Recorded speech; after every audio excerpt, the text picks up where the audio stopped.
안녕하십니까. 성도님들 지난 한 주간도 잘 지내셨습니까? 이번 주는 벌써 줄석이 왔습니다.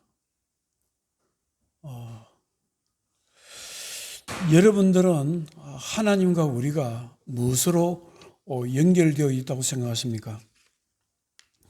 하나님과 하나님의 자녀는 하나님의 은혜로 연결되어 있습니다. 여러분들은 구약 성경에서 이스라엘 백성들이 무엇으로 하나님과 연결되어 있다고 생각하십니까? 성경은 이스라엘 백성들은 하나님께서 베풀어 주시는 은혜로 연결되어 있다고 말씀하고 있습니다. 신명기서 7장에 하나님께서 이스라엘 백성들을 왜 선택하시는지, 왜 하나님 백성으로 선택하시는지 이유에 대해서 설명하고 있습니다. 신명기서 7장 6절 7절 너는 여호와 내 하나님의 성민이라 내 하나님 여호와께서 지상 만민 중에서 너를 자기 기업의 백성으로 택하셨나니 여호와께서 너희를 기뻐하시고 너희를 택하시면 너희가 다른 민족보다 수요가 많기 때문이 아니니라. 너희는 오히려 모든 민족 중에 가장 적으니라. 하나님께서 이스라엘 백성들을 선택하신 것은 어떤 거만한 대우를 받을 수 있는 하나님 백성으로서의 자격이 있어서 선택한 것이 아니고 일방적인 하나님의 은혜로 선택하셨다고 말씀하고 있습니다. 그리고 이스라엘 백성들이 40년 광야 생활이 끝나고 가나안 땅에 들어가서 살기 전에 하나님께서 모세를 통해서 말씀하십니다. 신명기서 9장 5절에 내가 가서 차지할 그 땅을 차지하면 내 공의로 말미암음도 아니며 내 마음이 정직함으로 말미암음도 아니요 이 민족들이 악함으로 말미암아 내 하나님 여호와께서 그들을 내 앞에서 쫓아내심이라. 그러므로 내가 알 것은 내 하나님 여호와께서 내게 이 아름다운 땅을 기업으로 주신 것이 내 공의로 말미암음이 아니니라. 너는 목이 곧은 백성이라. 하나님께서 이스라엘 백성들을 선택하신 것은 그들이 대단한 백성이라서 선택하신 것도 아니고 이스라엘 백성들이 가나안 땅에 들어가서 살 수 있는 것도 그들이 하나님 보시기에 공의로운 백성이기 때문에 선택하신 것도 아니고 정직한 백성이기 때문에 가나안 땅을 주신 것도 아니고 오직 하나님의 은혜로 이스라엘 백성들을 선택하셨고 하나님의 은혜로 이스라엘 백성들은 가나안 땅에 들어가서 살게 되었다고 말씀하고 있습니다. 오늘날 우리들이 예수님을 믿음으로 하나님의 자녀가 된 것도 하나님의 은혜로, 일방적인 은혜로 우리가 하나님의 자녀가 된 것입니다.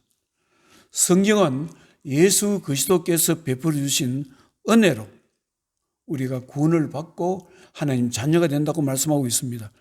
요한복음 1장 17절에 율법은 모세로 말미암아 주어진 것이요 은혜와 진리는 예수 그리스도로 말미암아 온 것이라. 사랑하는 성도 여러분, 예수님의 제자들, 사도들은 어떻게 해서 제자가 되고 사도가 되었다고 생각하십니까? 사도 바울은 어떻게 해서 제자가 되고 사도가 되었다고 생각하십니까? 사도 바울은 본래 예수님을 믿지 않았던 사람입니다. 예수님을 대적했던 사람이고 누구보다도 예수를 믿는 사람을 박해했던 사람이었습니다.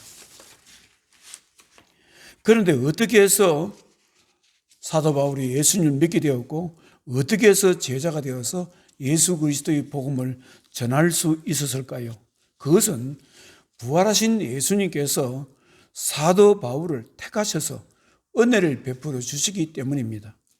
사도행전 9장 3절에 사울이 길을 가다가 다메섹에 가까이 이르더니 홀연히 하늘로부터 빛이 그를 둘러 비추는지라. 사도 바울이 된 젊은 시절 사울은 다메섹에 예수를 믿는 사람이 있다고 해서 그들을 잡으러 다메섹으로 가다가 홀연히 하늘로부터 빛이 사도 바울에게 임하는 영적인 경험을 하게 됩니다. 그래서 사도행전 9장 4절에 땅에 엎드러져 들으며 소리가 있어 이르시되 사울아 사울아 내가 어찌하여 나를 박해하느냐 하시거늘 대답하되 주여 누구시니이까 이르시되 나는 내가 박해하는 예수라. 너는 일어나 시내로 들어가라. 내가 행할 것을 내게 이를 자가 있느니라 하시니.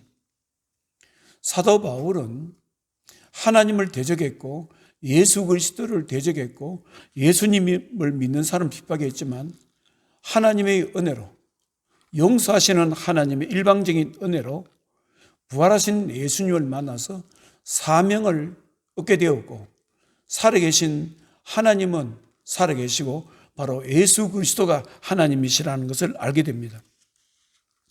그래서 사도 바울은 예수를 전하면서 그분이 강조한 것이 있습니다. 가장 많이 강조한 것 중에 하나가 바로 하나님의 자녀들은 은혜를 받아야 된다. 하나님의 자녀는 예수 그리스도의 은혜를 받아서 우리가 하나님의 자녀가 되고 늘 은혜에 힘입어서 살아야 되고 은혜를 삼아야 된다. 사도 바울은 강조했습니다. 오늘 성경 말씀은 에베소서입니다. 사도 바울이 개척한 에베소 교회에 편지를 쓰면서 인사말을 이렇게 합니다. 에베소서 1장 1절에 하나님의 뜻으로 말미암아 그리스도 예수의 사도된 바울은 에베소에 있는 성도들과 그리스도 예수 안에 있는 신실한 자들에게 편지하노니 하나님 우리 아버지와 주 예수 그리스도로부터 은혜와 평강이 너희에게 있을지어다. 무엇을 말하고 있습니까? 사도 바울은 에베소 성도에게 편지를 하면서 에베소 성도들이 하나님의 은혜 가운데서 은혜를 받으면서 신앙생활을 원했다는 것입니다. 그리고 계속해서 사도 바울은 은혜를 베풀어 주셔서 구원하신 하나님을 찬송합니다.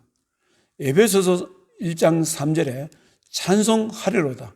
하나님 곧 우리 주 예수 그리스도의 아버지께서 그리스도 안에서 하늘에 속한 모든 신령한 복을 우리에게 주시되 곧 창세전에 그리스도 안에서 우리를 택하사 우리로 사랑 안에서 그 앞에 거룩하고 흠이 없게 하시려고 그 기쁘신 뜻대로 우리를 애정하사 예수 그리스도로 말미암아 자기의 아들들이 되게 하셨으니 이는 그가 사랑하시는 자 안에서 우리에게 거저 주시는 그의 은혜의 영광을 찬송하게 하려는 것이라. 무엇을 말합니까? 사도 바울은 에베소 교회 성도들에게 편지를 하면서 에베소 교회 성도들이 은혜 속에 거하기를 원했고 은혜를 주신 하나님께 먼저 찬송을 하면서 편지를 시작하고 있습니다. 그리고 에베소서 2장에서는 예수 믿기 전에 신분과 예수 믿은 이후의 신분을 구분해서 말씀하고 있습니다. 예수 믿기 전에는 예수님을 전혀 모르고 육신의 욕심에 따라서 자기 마음대로 살았던 우리를 예수 그리스도의 은혜로 우리를 구원하셔서 하나님 자녀가 되게 하시고 하나님의 은혜에 힘입어서 살아가도록 하셨다. 그렇게 말씀하고 있습니다. 에베소서 2장 4절에 긍휼이 풍성하신 하나님이 우리를 사랑하신 그 큰 사랑을 인하여 허물로 죽은 우리를 그리스도와 함께 살리셨고 너희는 은혜로 구원을 받는 것이라. 너희는 에베소서 2장 8절에 너희는 그 은혜에 의하여 믿음으로 말미암아 구원을 받았으니 이것은 너희에게서 난 것이 아니요 하나님의 선물이라. 사랑하는 성도 여러분, 하나님의 자녀는 하나님께서 베풀어 주시는 은혜의 힘으로 살아간다는 것을 기억하셔야 됩니다. 하나님이 은혜로 제사함을 받을 수 있었고 하나님이 은혜로 용서받을 수 있고 하나님이 은혜로 자신의 삶 속에 필요한 것을 하나님께 기도함으로 공급받으면서 살아가게 되는 것입니다. 예전에 한 20년 전에 필리핀 마닐라에서 부흥집회를 인도한 적이 있습니다. 그곳에서 저를 초청한 선교사님에게 물어봤습니다. 선교사님, 어떻게 지내십니까? 그분은 누가 돈을 도와주는 분도 없는 걸로 제가 알고 있고 본인이 스스로 경비를, 선교예배를 조달해서 서는 분이었습니다. 자비랑 선교사에 있습니다. 그래서 물어봤습니다. 어떻게 여기에서 자녀들과 함께 사역을 하면서 살아가느냐 이렇게 하니까 하나님 은혜로 살아갑니다 이렇게 대답했습니다. 그러면서 이런 이야기를 합니다. 한 번은 양식이 떨어져서 이제 걱정을 하고 있었답니다. 그런데 어느 날 마닐라에서 조금 그렇게 깊이 사귄 그런 성도님도 아닌데 어떤 집사님이 자기를 찾아왔다고 합니다. 찾아와서 큰 살포대에 살이 가득 담기는 포대를 가져다 주더랍니다.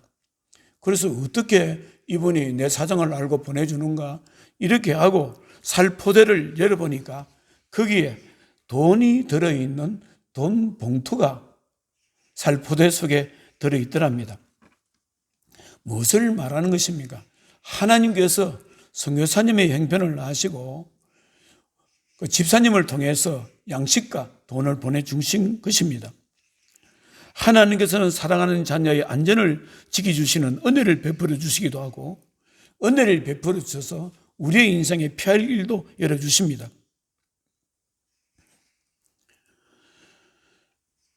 사랑하는 성도 여러분, 하나님의 자녀들은 누구든지 하나님을 알면 알수록 그분이 어떠신 분이시며 무엇을 하시는 분인지 알면 알수록 자신에게 은혜가 필요하다는 것을 깨닫게 되는 것입니다. 그래서 하나님의 은혜가 자신의 삶에 진실로 필요하다는 것을 아는 성도들은 이런 생각을 진지하게 하게 됩니다. 나는 어떻게 하면 하나님의 은혜를 받을 수 있을까? 은혜를 받을 수 있는 문제 때문에 고민하게 됩니다. 그러면 사람이 하나님의 은혜를 받으려면 무엇이 필요할까요? 사람이 하나님의 은혜를 받으려면 기본적으로 두 가지가 필요합니다. 하나는 하나님의 은혜를 받아 보아야 되겠다는 영적인 사모함이 있어야 됩니다. 어떻게 하든지 하나님의 은혜, 살아계신 하나님을 만나고 그분이 주시는 은혜를 받아야 되겠다는 그런 간절함과 영적인 사모함이 있어야 은혜를 받게 됩니다. 그것이 없으면 하나님의 은혜는 받기가 힘듭니다. 조영기 목사님이 어젠가 아ren가 돌아가셨다고 그렇게 들었습니다. 조영기 목사님이 어떻게 해서 그런 대단한 사역을 감당할 수 있었습니까? 이분은 신학교 다닐 때 결핵으로 죽음을 눈앞에 두고 있었던 분입니다. 각혈을 했던 분인데 하나님께 간절히 기도하다가 하나님 나를 치료해 주시라고 간절히 기도하다가 하나님 은혜 가운데서 치료받았습니다. 그리고 기도하는 가운데 은혜를 받아서 하나님 주신 성령의 충만함을 받아서 사역을 했고 많은 사람들에게 선한 영향을 끼치게 되었습니다. 그러면 조영기 목사님, 장모님, 최자실 목사님은 어떤 분이었습니까? 할렐루야 아줌마라는 그 간증에 보면은 최자실 목사님도 목사가 되기 전에 예수를 잘 모를 때 이분은 자기가 처한 상황이 자살하게 되었습니다. 자살하려고 그렇게 하는 그런 상황에서 하나님의 은혜를 받아서 이분은 이제 성령 충만함을 받게 되고 다시 믿음으로 인생을 시작하게 되었습니다. 그리고 사람이 하나님의 은혜를 받으려면 하나님의 은혜를 받을 수 있는 영적인 환경을 스스로 만들어 나가야 됩니다. 시편 1편에서는 사람이 하나님께 주시는 복을 받으려면 자신의 삶을 영적인 환경으로 만들어 가야 된다고 말씀하고 있습니다. 시편 1편 1절에 복 있는 사람은 악인의 길을 따르지 아니하며 죄인들의 길에 서지 아니하며 오만한 자들의 자리에 앉지 아니하고 무엇을 말합니까? 사람도 아무나 사귀지 말고 자신에게 도움이 되는 사람인지 도움이 되지 않는 사람인지, 죄인인지 악한 사람인지, 사기를 잘 치는 사람인지 그런 사람인가를 보고 사귀라, 이런 말하는 것입니다. 무엇을 말합니까? 영적인 환경을 만들어 가라, 이렇게 말씀하고 있습니다. 시편 1편 2절에 복 있는 사람은 오직 여호와의 율법을 즐거워하여 그의 율법을 주야로 묵상하는도다. 하나님 말씀을 묵상하는 그런 영적인 환경을 만들어 가야 된다는 것입니다. 아무리 일상생활이 분주하고 열심히 바쁘게 살아야 되지만 그런 가운데서도 늘 마음의 여유를 가지고 하나님 말씀을 생각하고 하나님의 뜻을 생각하고 하나님의 도우심을 생각하고 그런 영적인 시간을 가질 수 있도록 말씀 위에 서야 된다, 이 말씀입니다.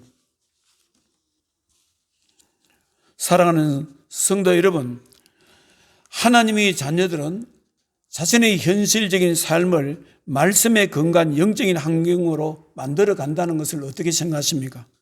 저는 영적인 환경을 만들어 간다는 것 굉장히 중요하게 생각합니다. 하나님이 복을 받은 사람치고 자기 자신의 삶을 영적인 환경으로 만들어 가지 않는 사람은 복을 받은 사람이 없습니다. 그래서 성도들은 자신의 삶이 지금 어떤 환경에서 살아가고 있는지, 개인적인 환경과 또 환경이라는 것은 시대가 주는 환경이 있습니다. 지금 세상은 어떻게 돌아가고 있는가? 지금 교계는 어떻게 돌아가고 있는가? 기독교는 지금 어느 시점에 가고 있는가? 이것을 영적인 환경을 바라볼 수 있는 그런 영적인 눈이 열려야 됩니다. 예레미야서 1장에 보면은 하나님께서 예레미야 선지자를 선지자로 부르실 때 그 당시에 예레미야가 처한 시대적인 환경, 영적인 환경을 말씀해주고 가르쳐주고 있습니다. 예레미야서 1장 13절에 여호와의 말씀이 다시 내게 임하니라. 이르시되 내가 무엇을 보느냐? 대답하되 끓는 가마를 보니이다. 그 윗면이 북에서부터 기울어졌나이다. 예레미야서 1장 14절에 여호와께서 내게 이르시되 재앙이 북방에서 일어나 이 땅의 모든 주민들에게 부어지리라. 하나님께서 예레미야 선지자에게 무엇을 보여주셨습니까? 물이 펄펄 끓는 솥가마를 보여주셨습니다. 그리고 물이 펄펄 끓는 솥가마가 윗면이 북쪽에서부터 남쪽으로부터 기울어져 있는 것입니다. 더 크게 기울어지면 솥안에 있는 물이 펄펄 끓고 있는 솥안에 있는 그 뜨거운 물이 밖으로 나오게 되는 것입니다. 이것은 무엇을 말씀하느냐면 그 당시 이스라엘 백성들이 처한 시대 상황을 말씀하고 있습니다. 이스라엘 백성들이 영적으로 어두웠습니다. 하나님께 점점 멀리하게 되고 기도하는 사람이 없어지고 예배드리는 사람이 없고 믿음으로 사는 사람들이 찾아보기 힘든 그런 시대 상황에서 하나님께서 이제 이스라엘 백성들에게는 북쪽에서 바빌론이 침공이 있을 것이다. 이 침공이 있으면 이스라엘은 큰 재앙이 있을 것이다. 그 시대 상황을 말씀하고 있는 것입니다. 그래서 예레미야 선지자는 선지자가 되면서 이스라엘 백성들에게 뭐라고 말씀했습니까? 북쪽에서 재앙이 일어난다. 북쪽에서 재앙이 시작된다. 바빌론이 침공하게 된다. 그것은 우리가 영적으로 하나님과 관계가 끊어졌기 때문에 그렇다. 그러면서 시대 상황에서 그들에게 깨울 수 있는 말씀을, 영적인 말씀을 해 주십니다. 그러나 아무도 예레미야 선지자에게 귀를 기울인 사람은 없습니다. 물론 측근에서 영적인 세계를 이해하는 사람들 몇몇만 이해하고 있었습니다. 어떻게 되었습니까? 북쪽에서 시작된 그 재앙이 펄펄 끓는 물이 이스라엘에게 쏟아짐으로 이스라엘은 나라가 멸망하고 바벨론에게 포로가 되었습니다. 지금도 우리가 살아가는 시대적인 환경이 있습니다. 여러분, 우리가 지금 살아가는 시대적인 환경이 어떻습니까? 지금은 전 세계가 코로나로 인해서 시대 상황이 급박한 상황입니다. 예수님을 믿는다는 것, 예배 생활이 힘든 그런 시대를 살아가고 있습니다. 그리고 그보다 더 무서운 것은 점점 세상은 물질 문명과 과학 문명이 발달되게 됩니다. 사람들이 그것을 선호하고 의지하게 되는 것입니다. 물질 문명과 과학 문명을 선호하게 되고 점점 가까이 되면 상대적으로 영적인 세계 하나님을 멀리하게 됩니다. 사람은 자신이 믿을 것이 있고 자신이 가진 것이 많으면 하나님을 잘 믿지 않습니다. 이것은 기독교의 역사가 말하는 것입니다. 누가 모든 것을 가지고 있는데 하나님을 찾겠습니까? 지금 점점 우리는 하나님이 없어도 살아갈 수 있는 그런 많은 것들을 우리가 가지게 됩니다. 이 시대상은 점점 하나님부터 멀어지고 있습니다. 영적인 환경을, 하나님의 은혜를 받을 수 있는 영적인 환경이 점점 없어져 갑니다. 상대적으로 우리가 많은 것을 가지기 때문에 하나님을 찾는 힘도 없습니다. 하나님이 은혜를 받으려면 반드시 하나님 은혜를 사모하는 영적인 힘이 있어야 되고, 자신의 환경과 자신의 가정, 교회의 환경, 시대적인 환경을 영적인 환경으로 만들어줘야 됩니다. 세상에나 예수 그리스도를 대적하는 세력들이 엄청나게 많습니다. 이상한 집단들이 있고 사상이 있고 이념이 있고 그런 제도가 있고 하나님을 대적하는 그런 세력들, 그런 사람들이 수없이 많습니다. 점점 이제 이 시대는 하나님의 은혜를 찾아보기 힘든 시대입니다. 아마 성도님들 하나님의 은혜를 찾아보기가 힘들 것입니다. 여러분들이 지금 무엇을 힘을 가지고 살아갑니까? 하나님의 은혜로 살아간다고 생각하십니까? 하나님 은혜보다 자신의 힘으로, 자신이 일한 수고에 그로 살아가는 것이 맞을 것입니다. 사랑하는 성도 여러분, 하나님의 자녀는, 우리와 하나님은 은혜로 묶여져 있습니다. 은혜라는 끈으로 하나님은 묶여져 있습니다. 물론 우리의 힘이 필요합니다. 우리의 능력도 필요합니다. 그러나 인생이라는 것은, 하나님의 백성들의 인생이라는 것은 하나님의 은혜가 절실하게 필요할 때가 있습니다. 하나님 은혜가 없으면 살지 못할 때가 있습니다. 하나님 은혜가 없으면 인생의 길이 완전히 막혀서 한 발도 앞서서 걸어가지 못할 때가 있습니다. 사랑하는 성도 여러분, 여러분은 지금 어떤 영적인 상태에 있습니까? 여러분 마음속에 하나님의 은혜를 사모하는 힘이 있습니까? 여러분 가정과 교회와 주변을 영적인 환경으로 만들어가고 있습니까? 아니면 세상의 문화와 세상의 어떤 시류와 세상의 어떤 그런 흐름에 그냥 따라가고 있습니까? 아마 따라가고 있을 것입니다. 세상에 주는 어떤 흐름, 홍수, 여기에서 묻혀서 그냥 흘러가고 있는 것은 아닐까, 그런 생각을 해봅니다. 기도하겠습니다. 하나님 아버지, 예수 믿는 사람은, 예수님을 믿는 하나님의 자녀는, 하나님과 우리는 은혜라는 끈으로 묶여져 있습니다. 우리의 삶은 끊임없이 하나님 은혜가 필요합니다. 필요할 때 하나님의 은혜를 공급받아야 됩니다. 은혜를 받으려면 우리는 하나님을 찾는 영적인 간절함이 있어야 되고, 끊임없이 자신의 삶을 영적인 환경으로 만들어 줘야 됩니다. 말씀을 통해서 자신의 삶을 만들어 줘야 되는 것입니다. 하나님, 지금 우리가 살아가는 시대는 세상의 어떤 사상이나 이념이나 세상의 어떤 가치관에 그런 홍수에 휩쓸려가고 떠내려가고 있는 시대를 우리가 살아가고 있습니다. 하나님, 사랑주의 백성들 은혜를 베풀어 주시옵소서. 영적인 귀가 열린 사람이 들을 수 있는 귀를 열어주셔서 끊임없이 하나님 은혜를 사모하게 하시며 자신의 삶의 영적인 환경으로 만들어갈 수 있도록 역사해 주시옵소서. 이 나라 인민족에게 하나님 은혜를 베풀어 주셔서 영적인 환경을 만들어갈 수도 역사해 주시고, 이 나라 인민족의 예수 그리스도의 피로 값주고 세우신 교회에 하나님께서 불과 같은 눈동자로 지켜주시고 주의 백성들이 눈물의 기도를 응답해 주시옵소서. 예수님 거룩하신 이름으로 기도드리옵나이다. 아멘.